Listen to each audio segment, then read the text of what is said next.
Saudara, ragam kuliner khas daerah mengisi perburuan takjil selama bulan suci Ramadan.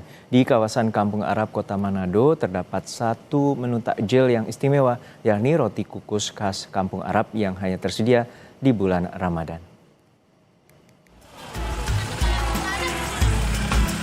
Lapak-lapak takjil terlihat di kawasan Kampung Arab, Kota Manado sejak awal Ramadan. Dari puluhan lapak tersebut, terdapat satu takjil yang selalu hadir, yakni roti kukus khas Kampung Arab. Makanan yang hanya tersedia selama bulan Ramadan ini diketahui telah menjadi primadona selama puluhan tahun. Proses pembuatannya yang sederhana namun memerlukan ketelatenan membuat jajanan ini memiliki cita rasa yang begitu menggoda. Hadijah, salah satu pembuat kuliner khas ini, bilang bahwa untuk membuat roti kukus khas Kampung Arab diperlukan kemampuan meracik adonan roti, membuat isian, hingga pemilihan bahan dalam membuat kaldu santan menjadi kunci utama dalam menjaga cita rasa.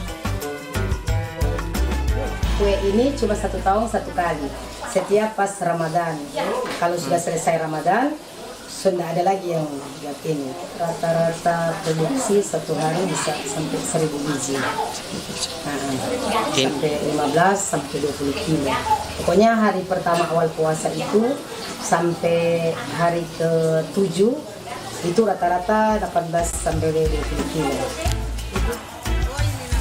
Laris manisnya jajanan bernuansa Timur Tengah ini juga diungkapkan oleh penjual takjil. Mereka menyebut setiap harinya warga berbondong-bondong untuk membeli roti kukus yang bahkan bisa terjual hingga ratusan roti. Karena kukus ini cuma ada di bulan Ramadan. Oke. Kalau tiap hari Ibu sedia berapa banyak? Sedia 300 biji. Ludes semua Bu? Ludes. Alhamdulillah untuk penjualan yang paling laris itu roti kukus paling laris sekitar 200 sampai 250 biji per hari untuk satu item, satu macam kue. Adanya roti kukus khas Kampung Arab sekaligus membuktikan jika tradisi kuliner yang dibuat secara tradisional ini masih mendapatkan tempat di hati warga. Swingly Mandares, Kompas TV, Manado, Sulawesi Utara.